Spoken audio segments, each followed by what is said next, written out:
आ Splendor दी बांसरी आ time की चैन की पुस राड़ कहते हैं।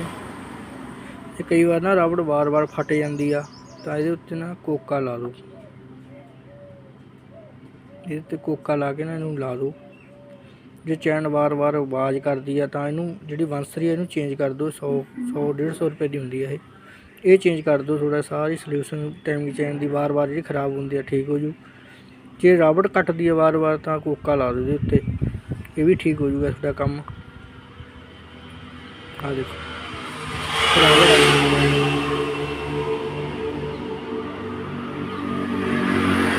इत्थे पै जाती है मैं चलों की